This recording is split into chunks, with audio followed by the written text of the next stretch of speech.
Good morning, and thank you all for joining us for Networking 101 with Will Barfield. We are so excited to have you join us. I'm going to begin by introducing Will. If you have any questions for Will throughout his presentation, please submit them in the chat box. Will Barfield is the president and CEO of Barfield Revenue Consulting, a company he co-founded in 2017 with his wife, Amy Barfield. Will has been in sales his entire professional career and really all the way back to his first job in high school. From from his early 90s as a part-time telemarketer to 6 years in sports sales with the Carolina Mudcats and 12 plus years in sales leadership and sales recruiting with Frankel Staffing Partners, Will has never not generated revenue. In addition to heading all sales related efforts at BRC, Will is also very active in the local community. He donates his time to several organizations and has a history of leading successful fundraising efforts. At present, Will holds prominent volunteer positions with the WakeNet Foundation, Haven House Services, and the Downtown Raleigh Alliance. We are so excited to introduce to you all Will Barfield. Thank you, Will, for joining us this morning. Thank you so much, Des. Thank you to the Raleigh Chamber for the invitation. Thank you to all the registrants and attendees who are here to listen to me today. I'm going to do the best I can with a virtual presentation to cover everything we're going to get into today. Hopefully you can see my screen that I've got shared. I will admit to you all who are watching me that I cannot see myself. So I may drift out of the screen or I may make faces that I'll regret later when I see the recording, but forgive me for that. I'm also going to try to stay on time. We're here for an hour. I'm going to try to present and talk for maybe 35, 40 minutes or so. Des will jump back in around 9:05-ish as it looks like I'm kind of wrapping up, or if I'm able to wrap up by then. And we'll roll through your questions and I'll try to address everything that you guys want to get into. The purpose of what I'm going to cover at the beginning is more of a recap of the Networking 101 that I did back in February on site at the Chamber, where I talked about the benefits of networking, becoming a referral magnet, and how you do that with the Chamber, with professional associations, with fundraising and nonprofit efforts. So I'll do a quick recap of that, and then we're really going to get into some of the new types of networking, the virtual networking world that we've all really been forced to enter into over the last 90 days. And some things that I've implemented, some things that I've seen others do that I've very quickly adopted and found to be super beneficial. And then, we'll see what you all think about that, and we'll get into some interactive question and answer. And I do want to say thank you again to Des and to the Chamber. I have been a Chamber member and active volunteer and participant and supporter of the Raleigh Chamber since 2004 without interruption, and it is a marvelous organization. So you kind of heard a little bit about me and the company. My wife, Amy, my better half there, and I founded this business in May of 2017. So we are just a little over 3 years of independence, and I have focused primarily during that span of time on direct placement recruiting. So no contract, no temp, just permanent hiring, primarily for revenue impacting positions. So helping mostly locally headquartered companies in this market with hiring sales, marketing, success, account management, and business development positions. Primary client base tends to be kind of 1 to 500 employee startup and emerging high growth. So companies that are in software in downtown Raleigh and downtown Durham, folks that are in medical and life sciences out in Park, but mostly companies that are in some phase of rapid growth and need help with revenue related hires to help with bringing revenue in the door. Well, that's a nice fade. So we got into me a little bit. My career, I've been in sales really, I guess, since the early 90s. Started in telemarketing before the do not call list, and probably the reason that there is one now. But started doing that as a high schooler, and then after college went to work for the Carolina Mudcats in sales, and have been in sales in total in the local market here in Raleigh, Durham for 22 years, and have been doing sales recruiting, revenue related recruiting for the last 15.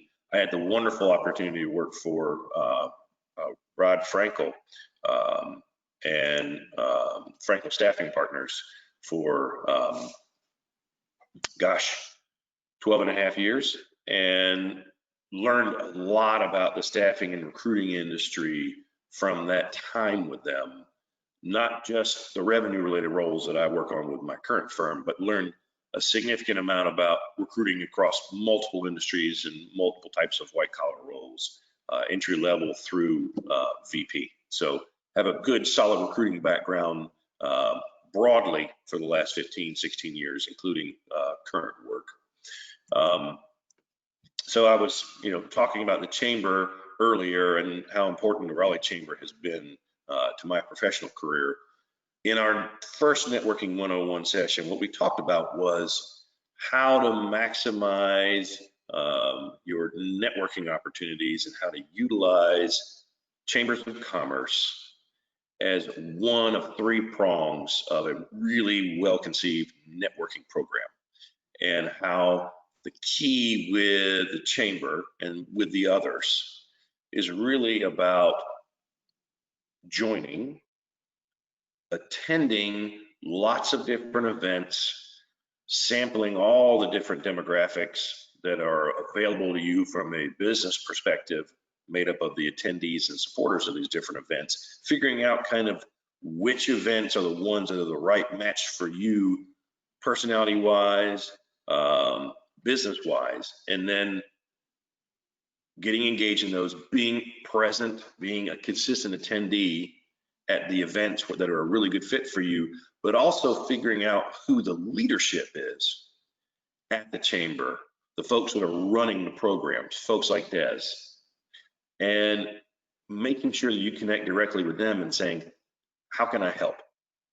Getting engaged as a volunteer, because getting engaged as a volunteer and contributing to what a nonprofit like the chamber is doing for the local business community is a wonderful way to network at a very high level.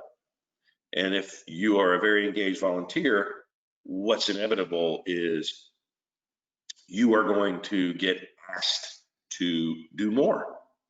And once you're asked to do more, you might get asked to maybe lead something. And once you get asked to lead something, you're at a completely different level in the community. And it's a very powerful networking tool for exposure to lots of different companies, lots of different leaders, and people that you might not have interacted with in your daily work environment or business development role. So the chamber can be a great way, any chamber. Obviously here we're talking about the Raleigh Chamber, which is the biggest in our market and most well established, but getting involved in a chamber is a great way to show what you can do as a volunteer leader to connect with people at multiple different career levels across multiple different industry sectors and really kind of supercharge your networking in that realm. Same vein, right? Membership associations. So what you see here with me is a picture from a recent summer event. I think it was a year or two ago, and I was at that point in time in board leadership with the Raleigh Metro Society for Human Resource Management. So for the entire span of my 22-year career, a significant end user buyer client contact for me has been human resources.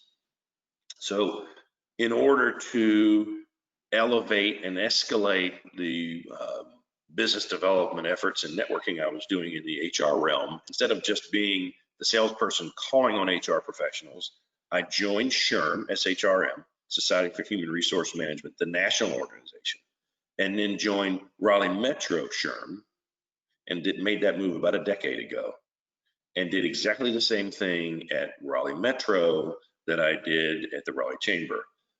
Started going to some events, became a regular attendee, figured out who was on the board, raised my hand and said, where can I help? volunteered, got asked to lead a program, got asked to lead a bigger program, and ended up being the president of the chapter in 2018. And the wonderful thing about that professional association networking opportunity for me was I never, in one event in 10 years, whipped out a business card and handed it to anybody. I simply attended, met people, contributed, asked questions, volunteered, tried to excel when I did raise my hand to volunteer. And the networking opportunities and the business development opportunities opened up to me because of the good work that I did as a volunteer. I didn't have to sell because they watched me work, and then they came to me and wanted to engage me for higher level volunteer opportunities and ultimately leadership, but also they wanted to know more about what I did in the community as a professional and try and figure out if we could work well together, thinking if this guy will work this hard for free, imagine what he would do if we paid him for his services. So very similar model, but applied that to a professional association, a professional membership association that made sense for my market and for what I did for a living. It might be the American Marketing Association for others on this call, or any other professional membership association in town. But I made sure it overlapped with what I did for a living and the market that I was working within. Giving back. So this is a shot from last summer. I was speaking to the Wake Med Foundation during one of our volunteer recruitment efforts. So of the three prongs that I talked about in the first session, chamber participation, professional membership participation, fundraising and nonprofit participation is really the third prong of local networking that's really benefited me career-wise. Wake Med, I led the community campaign for the Wake Med Foundation annual fundraising effort in 2018 and 2019. Very similar scenario. Met Blair Reynolds through actually the YPN, the Young Professionals Network program at the Raleigh Chamber. Communicated with her for years. She invited me to join Wake Med Foundation as a fundraiser. I raised some money for them as a first-year volunteer, said I'd like to do more. They invited me to become a member of a foundation team. Then I did a good job there. They asked me if I would join the foundation board. I joined the board, came to all the events, networked, contributed, and eventually they asked me to lead the community campaign in a 2-year commitment, 2018, 2019. Once again, excellent networking exposure. Completely different subset of professionals and career levels and companies than I would have encountered in just my day-to-day sales and business development efforts in the market. And it cut across the entire Raleigh landscape and gave me access to people who now didn't associate with me as a salesperson or a business developer. We're sitting in the room at the board table together, the boardroom, having a meeting, right? And the CEO of company X is looking at me and saying, hey, you're here raising money for Wake Med. What's your Wake Med story? We're talking about, how my family's been impacted, how hers has been impacted. And then, great dialogue. And then she wants to know what I do for a living. So same format, same theme, same idea. Give without asking. Contribute as much as you can. Engage, be present, lead, and you will become a networking and referral magnet based on your engagement with the community and really in these three different areas. So that's kind of a recap of what we covered in the first session. I wanted to get into that here at the start, and now I'm going to focus the rest of our conversation here before I turn it over to Des for Q&A on what I'm doing from a virtual networking perspective today to adjust to this new norm. And full disclosure, we are sitting here on the 23rd of June. The last time I had an in-person meeting with anyone who doesn't live in this house with me was the week of March 9th. So from a networking and face-to-face perspective, I have been, as a guy who's an avid networker and was constantly all over town, I've been completely functioning virtually. So virtual meetups, and you'll see a not flattering picture of me there in the lower left-hand corner of that screen. This was one of the first pivots that I've made from a networking perspective. I run a local leads club. It's called Oak City B2B, and we've been around for 7 or 8 years now. It's a group of local professionals that are either in business development or business ownership. It's a free club, and we typically have membership and representation, industry by industry, one person per industry. And we have been getting together once a month for years, meeting either at one of our members' offices for a networking group and some lead exchange and some one-on-one meetings and conversations and breakouts, or we've been meeting at a bar or a restaurant, having more of a casual social, and inviting new members and trying to get to know new folks in the market. So been doing that for a long time, and then we ended up in shutdown, right? So what do? We don't want to stop networking. We want to continue to engage with one another. We're all still trying to develop business. We all still have networking needs. And so we pivoted to a online format with that Brady Bunch type setup. And we're all meeting virtually now 2 times a month, so more frequently because it's easier. And we're getting on in the screen share, and we're having a meeting, and we're emailing beforehand about a topic, and then we're making sure that we cover that in the virtual meetup setting so that we can keep the networking train rolling. And although it's not in person, it is a really viable means by which to stay connected to your network and to make sure that you are having contact and updating and staying relevant and fresh and front of mind with your important key contacts. This exact same format is the way that I've been doing the board meetings for the nonprofits and professional associations and chamber things that are going on. Here we are in a virtual networking situation. And the really interesting thing about this meeting format that we're in now, right, and this new networking world that we're all adjusting to, I think about some of those, very big YPN events or some other, statewide meetings that I've been to for professional associations, and there's hundreds of people there. And you see a lot of folks that you want to engage, right? And I'm having a conversation with someone, and I see somebody across the room and wave at them. I'm like, I'll get to you later. And then you never do, right? Because there's like 15 or 30 minutes to network and get some coffee and a bagel, or to, if it's an afternoon or evening thing, grab some cheddar cheese cubes and a Bud Light, and then, or a glass of red, and then you chat, and then you've got a programmatic content, and you don't get to everyone. One of the interesting things about this new format and these online meetings, whether it's a board meeting or a leads club or some other virtual meetup, is the chat function. What's been great for me is if there's people having an exchange on the screen, I can, while I'm continuing to engage in that, also pop a private message to someone that I haven't seen in a week or two. I can say, hey, Jeff, it's good to see you. We need to set up a one-on-one. What's your schedule look like?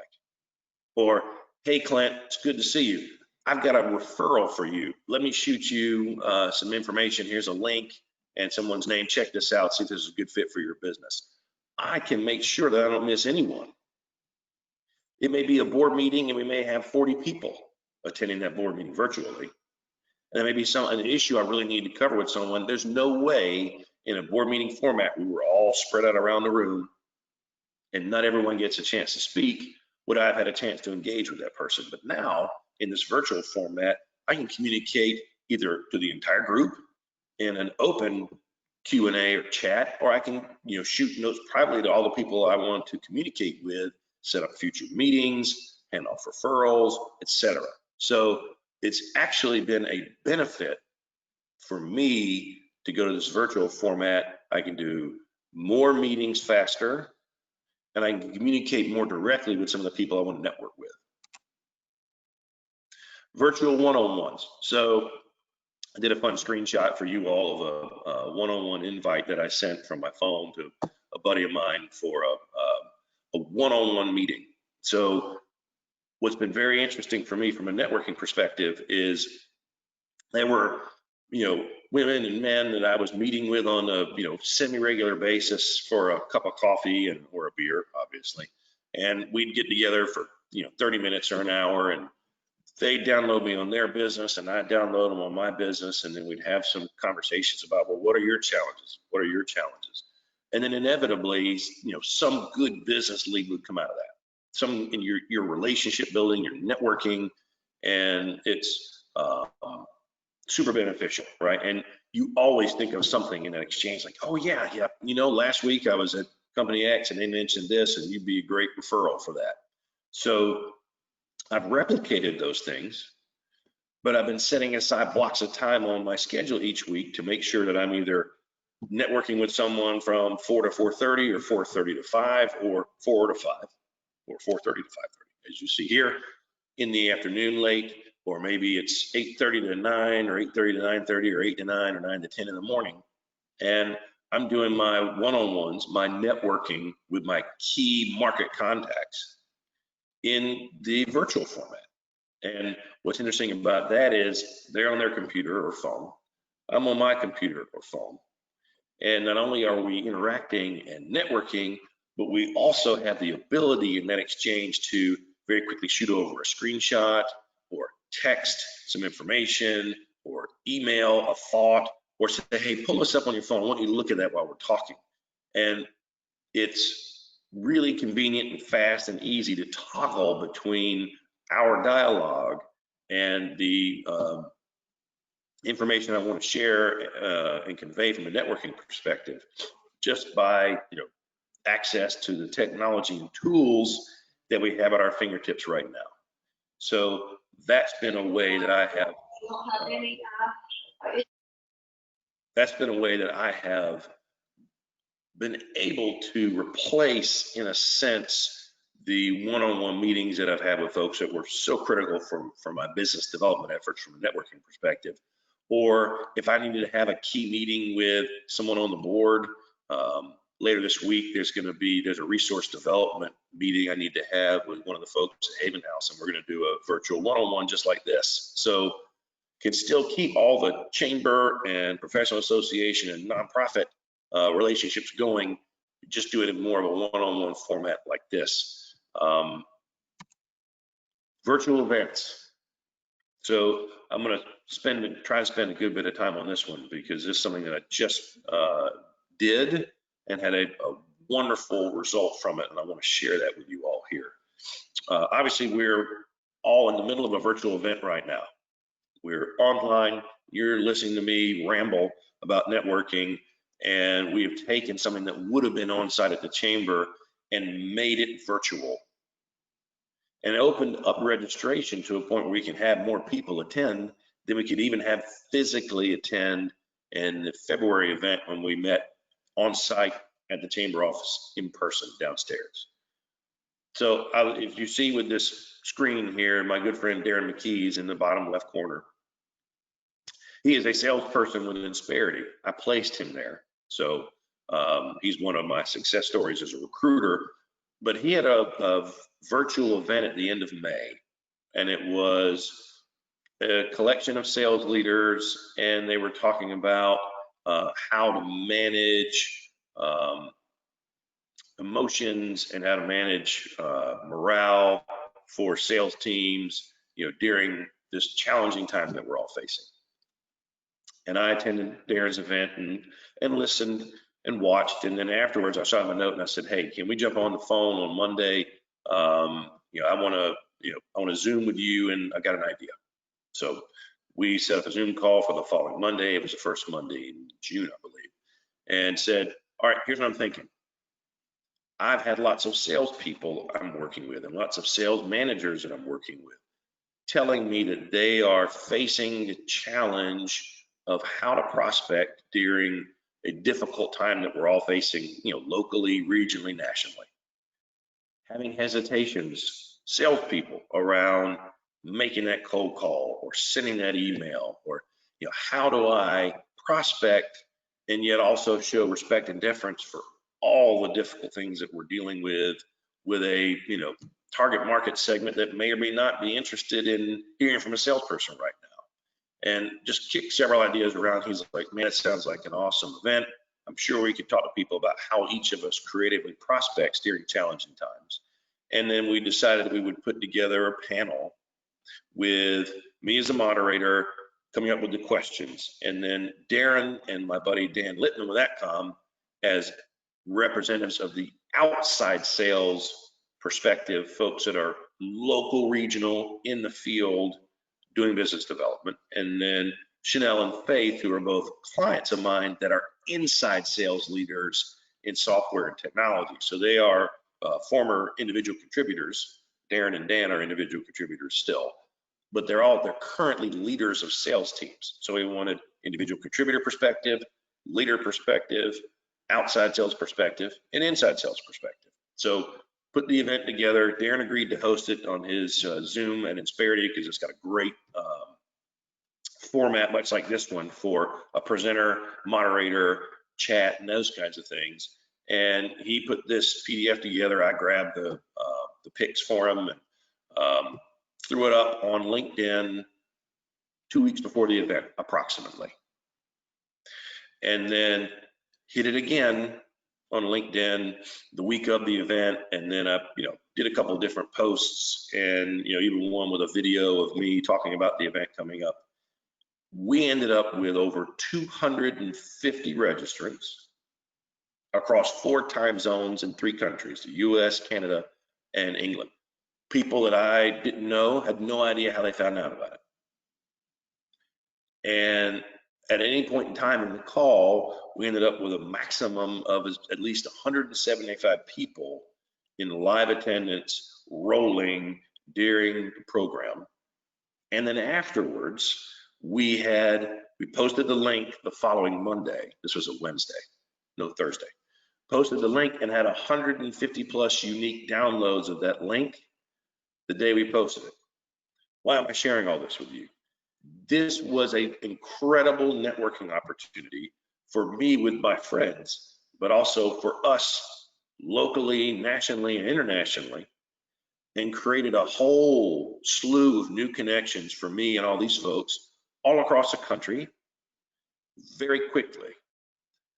Also, think about this. If I wanted to put together a panel program, and I was thinking about it in pre-pandemic, pre-virtual 2019 terms, right? Here are the things I would have thought about. Well, I got to find a venue. Depending on the time of day we have it, I either got to provide coffee and bagels, or I got to provide lunch, or I got to provide snacks, or I got to provide alcohol. I need to make sure that the panelists can, drive there and get there and attend and physically be there. So I also need to make sure I've got enough parking and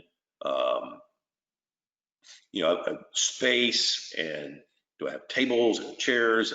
There's a bunch of things that you have to do to put together an on-site physical in-person event, particularly if I'm not a chamber employee and just using what I've got on site. And I'm just a guy who wants to put on an event and needs to find a venue, catering, and all other. That's a big lift. There's also cost associated with that. I may have to rent the venue. I have to pay for the food. I have to, that means I may have to charge a fee to attend, and or find a sponsor or someone to help cover the expense of the event. There's no way that could be done efficiently and effectively in 2 weeks or less. And no way that I would have been able to find a place where I could have 250 people. And no way that if we had done this locally that I would have had 4 time zones represented in 3 different nations. So this virtual world from a networking perspective allows all of us to reach communities and sectors and markets and opportunities and new networking connections that would have been impossible prior to the shift that we've all made to this virtual world. So a lesson that I learned very quickly with putting this together was, wow, went virtual, relied solely on online social networking as the promotional tool to get the word out there. Spent $0 of just time. And thankfully, good friend Darren helping me with some of the logistics and putting this slide together. And for a very, very, very minimal investment of my sweat equity, put together an event that was just beyond what I could have imagined in terms of success.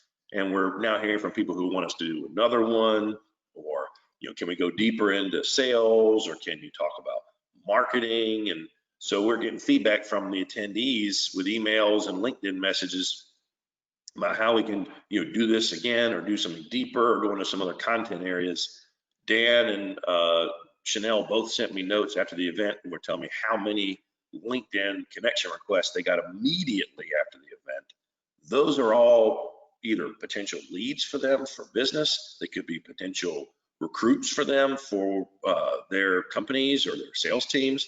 They could just be really good networking connections for them to build new relationships with, to spread their networking web out across the country, or even across the pond. So just a very successful situation that, number one, wouldn't have been possible previously, but I wouldn't even have thought about doing something like this, or how to pull it off prior to this shutdown that we're all in. And I don't know that if the world hadn't already been in this forced shift to virtual, that this would even have been as accepted or exciting or as successful as it's been. But make no mistake, folks, the world has changed, and it's changed permanently. And we're in this new virtual situation where there's so many networking avenues available to us. Doesn't mean that we're not going to go back to the in-person meetings at the chamber, and the in-person meetings at our professional association, and the in-person board meetings at our nonprofit that we're doing fundraising support for. But we can now take those things and really hypercharge them with the virtual meetings, the meetups, the one-on-ones, and then the events. My meetup group, Oak City B2B, what we're talking about now is actually staying with the 2 meetings a month format, but really having the first one each month being an online meeting, so that everybody can attend, particularly if they're not ready to reintegrate yet.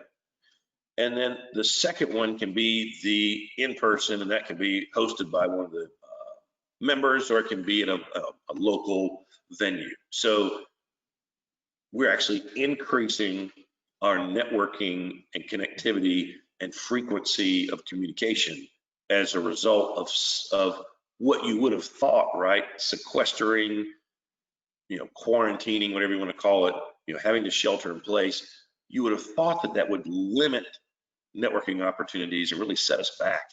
But it's actually opened up, thanks to technology, a whole new set of networking opportunities that allow us to be super creative and move really swiftly and efficiently. Des, I have rambled a good bit and tried to cover a lot there, and hope I didn't wander off the highway into the woods too much, but would love to pull you back in here and do some Q&A. You want me to leave my presentation screen up, or do you want me to can You I can shift to actually my? you can shift and put your face and things on camera, and I think Justice All will right, assist with that. awesome. We have 3 questions so far. As we're talking, feel free to enter your questions into the chat box. The first question is from Bo Cruzman. What are you saying about the checkbox is quite true? However, when in an environment like this, one is sometimes is impossible to do, I guess, on the virtual side. What strategies or tips would you suggest to help with that? Okay, so first of all, before I get into that, is my screen sharing shut down? That I do a good job of clicking the right buttons? Yes, Okay, and you can see me. yes. All right, wonderful. I can see me too. So that's good and bad. But we can move forward, will you please, because your elderly statesman here can only do one thing at a time. And I heard you, but I would love for you to restate that question. So now that I've figured out that my screen is correct, I can actually focus and think and then give you a wonderful answer, or try. Okay. All right, let's see. Let's start with this one. As a highly functioning introvert, I have found it easier to meet people virtually given our new normal. What I have found more challenging is that some events I have attended have not been very structured. What are some of the ways that I can overcome that? And this question is from Amelia Clay.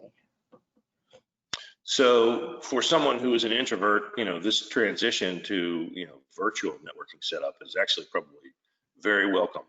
Um, I have heard a lot from people about meetup groups or even some, panels or events, whatever, being a little loosely structured, or, there's a whole lot of people on it and not a lot of communication or organization going on, and you feel kind of lost or that you don't get a lot out of it. And I came and saw and sat and listened, but I didn't meet anyone new. Uh, what I would recommend is, number one, make sure that you understand really well the group that you're attending. See if you can figure out who else is going. If there's anyone in your network or anyone that you're connected to that is involved or has been before, that can give you some feedback on, hey, you know what, last time I was there, it was really disorganized and hard to pull benefit out of it. Or, hey, we're trying to improve the group and, get better about communication. So would love to have you join us and, give us your opinion. Maybe we can, structure some improvement based on your feedback. But for me, even in situations where I've been on, disorganized calls, or there's, now we're pivoting to events like all day, seminars and expos and things, being completely virtual and online. There was one I attended recently that was, 8 a.m. to 5 p.m. And it was, huge open portal like this with lots of attendees. And, it was difficult to interact in that huge setting, but the private messaging, the chatting, and the ability to target and pinpoint a message to someone that I really wanted to meet or network with was still available to me. I also would scan the attendees, so you can't always, not everybody has their name up on their screen. Mine says Will Barfield there in the corner, at least it does on my screen. But ideally, if they got their name there, what I would do typically is, once one of these things kicks off, I'll scan everybody who's there, see if there's anyone from that group that I'm interested in connecting with. Because we're in a setting where folks are working and at their desk and at their laptop or have their phone in their hand while they're networking or listening to the speaker or interacting with the event, I might quickly pop Will Barfield's name into LinkedIn, see if he's someone, oh, that's someone I'd like to meet. I'd hit connect. And then I might send him a chat on the LinkedIn that's private, I'm sorry, on the communication portal that's private, and say, hey, I have attended this event, a little overwhelming, trying to meet some new folks, saw that you were here, really liked your profile. Can we set up a time for a one-on-one, so that I can, get to learn more about you and you can learn more about me. So hopefully that's a helpful answer, but there are ways where you can control the chaos, even if the folks hosting the event are doing the best job of that. Wow, thank you for that question. I mean, thank you for that answer. The next question is from John Lane. He says, I'm new to Raleigh and was looking to engage with market leaders. I met Will online and we formed a national relationship. We are currently developing a mutual beneficial business opportunity that neither one of us could do solo. Networking works, John Lane. So that was more of a comment, but shout out to John Lane and the partnership that you all have developed. Yeah, John's a great guy, and the interesting thing is I've never met him in person. We got connected by LinkedIn through a, hey, you guys should meet, from a mutual connection of ours. Back and forth messaging on LinkedIn. We set up a Zoom call, and I like the fact that his Zoom background was The Simpsons, right? So that was a really good, shared thing that we enjoyed together. But We had a 30-minute dialogue, figured out a little bit more about each other, found some commonalities, set up a 60-minute call as kind of a follow-up, turned over a business opportunity we've been working on together. And I had never encountered him in person. I know I will as I begin to reintegrate and as the world returns to its new normal of the face-to-face interactions. But, John and I have been able, through the virtual portal and through this online only networking that is part of the situation that we're all dealing with right now, to get to know one another, form a business relationship, and open up a business opportunity that's really high potential. And human beings are tribal. We love face-to-face interaction. We love being together. We love being in groups. That's part of our inherent internal born-in programming. But this kind of a setup where at least you can see someone and read their facial expressions and have a face-to-face interaction is the best possible replacement in the near term, given the dynamics that we're all dealing with. And I'm glad that John made that comment and brought that up, because we've been able to, successfully network and do it 100% at a distance. Thank you so much for that, Will, and thank you, John. Michelle Denton has a question. How would you recommend using LinkedIn for prospecting? Wow, great question. So LinkedIn for me for prospecting really has two different purposes. One is business development, finding companies that I may want to work with and see if they'd be a good prospect for me for recruiting, but also candidate sourcing. So LinkedIn's a very, very important tool for me for finding candidates for jobs. So it is an essential networking tool. If I'm researching companies that might be a good fit, I will throw the company name into LinkedIn and search and see who all the employees are. If it's a local company, I'll look at all the employees. If it's not a local company, I will look at the folks that have a presence in our market that are part of that employee base. And my goal is to figure out who I believe the right point of contact for me or appropriate decision maker is from that employee base makeup. And quite honestly, my first thing to do is hit connect and see what they do. Same thing in the candidate situation. I'll log in through my LinkedIn Recruiter Pro tool, which is a different user interface than LinkedIn, but it gives me access to candidate profiles, and I see the same thing you see, just through a slightly different lens.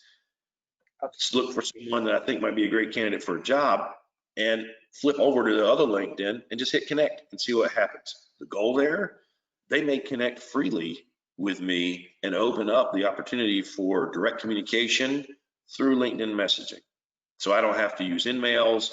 I don't have to have a premium membership. I don't have to spend any money to communicate directly with folks that could be a good prospect.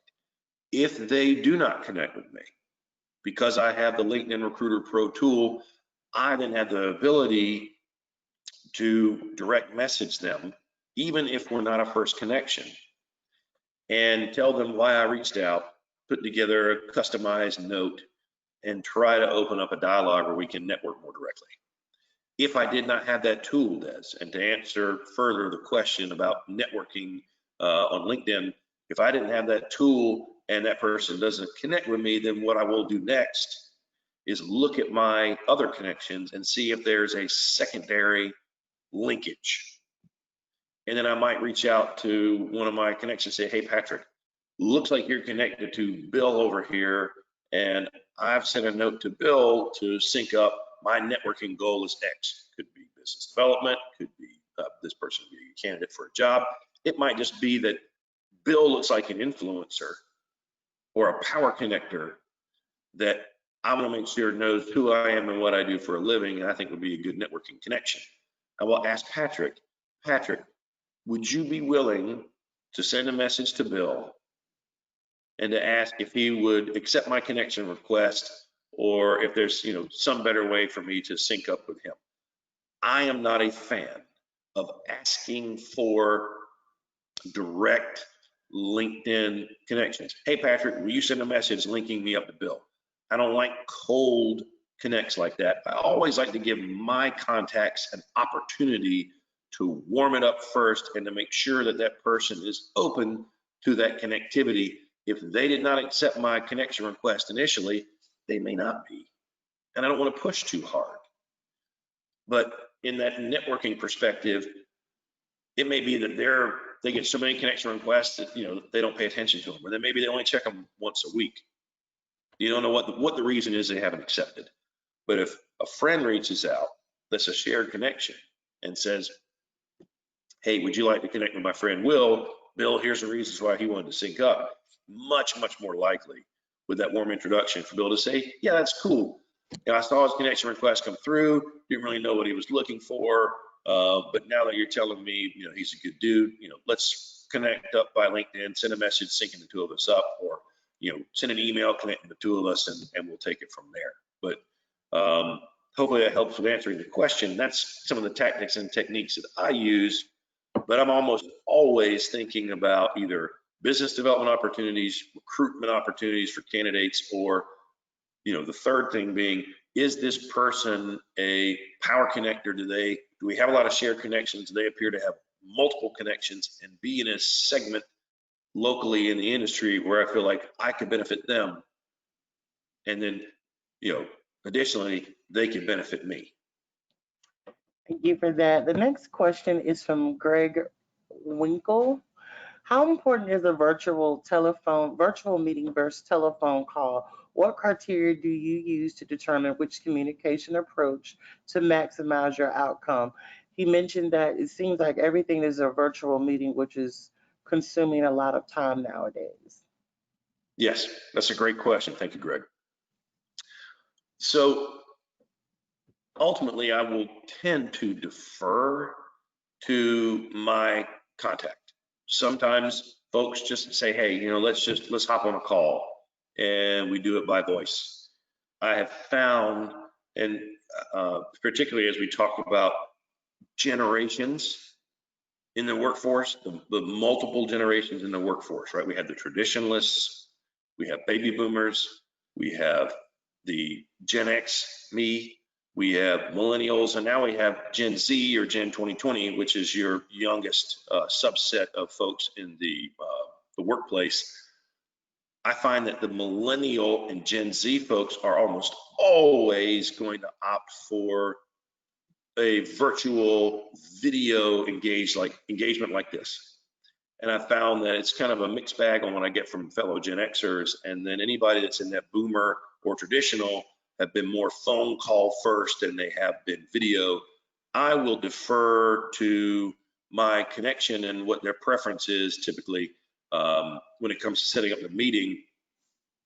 If it's a true networking and it's our first exchange and it's kind of I want to learn more about you and I want you to learn more about me, I've found that the video format is a great replacement for that coffee. And where we would have spent 30 minutes over a cup of coffee for a meet and greet and a decision about whether or not we wanted to have another meeting, we can now do that virtually. And as opposed to me having to drive and park and walk in, meet, leave, find car, and drive the next thing, I can actually stack 2 or 3 or 4 of these back to back to back and do some power networking in a block in the morning or the afternoon and meet a whole bunch of new people, whether it's by video or by phone. I will usually ask, hey, we're going to set up a meeting. Is your preference phone or some kind of video conference tool? And do you want to defer to one that you have through your office, or do you want to use mine? And follow their format. But I have found that my meetings and networking and engagements, whether it's by phone or by video in this format, I've been able to get a lot more done in a more compact period of time. And because we're in this online scheduling and calendaring world where we've got time block in a half hour or an hour, I've also found that myself and the people I'm networking with are even more likely to stick to the schedule than we are to have a coffee and have that run long, because you're having a personal exchange about something and you're in a relaxed one-on-one, face-to-face, and then it makes me late for my next thing. People seem right now to be even more efficient with their time blocking and their utilization of that time. But really, it was a long rambling answer. I'd say video versus phone. I defer to the lead, the person who is asked for the meeting.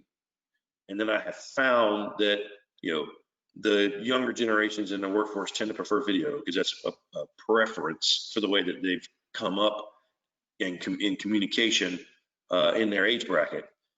Found that the older folks, my group and beyond, tend to be more phone first because that was natural. I was a phone salesperson for almost 20 years, not selling phones, but selling via phone. But it's really depends on what works best for your calendar and your preference and the person who's called the meeting. Patty, thank you so much. As just to piggyback off that, Amelia Clay has a question. Is there a particular virtual format that you prefer? Zoom, Microsoft Teams, or Skype, or is there another platform that you prefer to use?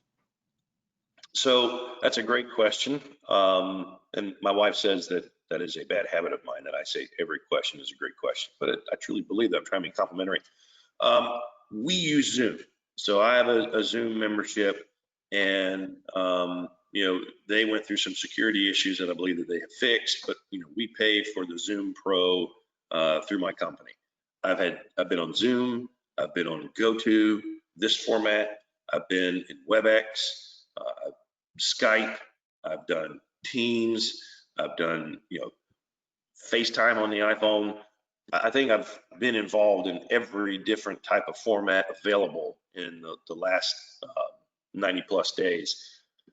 I didn't pick Zoom because I thought it was the ideal format for me to go with. I actually had my chief of staff research all of them, do some homework, do some demos, pick it, select it, and sign us up. So I outsourced the selection process of our platform. Every one of them has pluses and minuses. And, I wouldn't recommend one over the other. I think it has to do with, is there a format that you've used before that you're comfortable with? Is there something that works very efficiently with your other software tools? Zoom has a really neat plugin that connects seamlessly to my Outlook. So now in my Outlook bar, when I click Zoom meeting, it immediately populates a window that ties it to a Zoom URL. And I can go in and email invite, select who I want, toggle the times, and then send it, and it creates a Zoom meeting and sends out that link. And I've got all the filters I can click, whether I want a password or not, or those other things. And I think every single one of these has a chat function that's public, the chat function that's private, and then you can upgrade to higher level tools like you all have here with this GoTo, where you can run it in an event format, panel, and Q&A, and those kinds of things. But I've not found one that I thought was drastically or dramatically different than the other. Google has got its Google Hangouts, which is a really good tool that works well if G Suite is kind of what you function in from a business perspective. But Zoom's what we use. I've not had any security issues with it. I've had some user error issues with it, but that's senility. You check my temples and see why. But I've had a good experience with all of them. I had a really good experience last week actually with Teams. I had not had great experiences with that prior, but I think they've done an upgrade or something, because the one that I was on last week, our CPA actually uses Teams. So to have our most recent tax meeting, we logged on that way, and that was pretty sharp. But they're all about the same in terms of level of delivery and cost, and connectivity and function. So I think it depends on, if you have a preference of software company, or if you just have a really good sales rep that reaches out to you from one or the other. Thank you so much for that. We have time for about one or two more final questions. Anna Valiga had a question. Can you talk about how you balance networking and community involvement with your day-to-day business responsibilities? So that's an excellent ask. See how I mix it up? I didn't say great question. With the next one, I'll do something different as well. More synonyms. My wife will tell you that I have a problem of overpromising and overcommitting. And I've been working on that, doing self-therapy so that I don't try to do everything for everybody all the time. So that can be a compulsion of this person, you do great work here and they ask you to do great work over there, and it feels really good to say yes, and they smile and you smile, and it's all great until you figure out, oh man, there's more hours in the day than I've got to do what I do for a living and all these volunteer things, which are now becoming like full-time jobs. The way I've been able to balance it has been making sure that the things that I'm engaged in overlap really well with what I do as a professional anyway. So, I'm going to be focused on business development every day. I have been for 22 years. I will be for the next 22. So being involved in the chamber and going to chamber events and networking at chamber programs works perfectly with the business development that I'm trying to do local market. Trying to get to know new people in Raleigh, Durham every week. Being engaged in the chamber enables me to get to know new people in Raleigh, Durham every week. They fit nicely together. The networking opportunity is also a business development opportunity for my company. I might meet a new client at an event. I might meet a person that could be a great candidate at an event. So make sure that it overlaps with what you do for a living and it's not that far outside the box. Same thing with the professional association that I joined, SHRM, Raleigh Metro. I sell to HR people. These HR people are at all these events and these board meetings and everything else that I'm doing. So every one of those meetings, although it is a time commitment, actually is dovetailing nicely with my business development work where I'm trying to get to know new HR professionals in town. It fits well, and the time that I'm spending at the chamber or with this professional association or raising money for this nonprofit, all those things for me are always business development opportunities. So it's not like the hour that I'm spending at the foundation board meeting for Wake Ed is taking me away from BD work. It actually is complementing it. And it's really about making sure that the chamber you participate in or the professional membership association you join or the nonprofit that you get engaged with matches up with what you do for a living and or the industry that you're in and complements your professional day-to-day. And that's a very efficient way to appear that you're everywhere, and yet it actually is twofold benefit every time you go to one of those meetings or events or venues, because it's feeding your professional opportunities and it's also feeding your soul.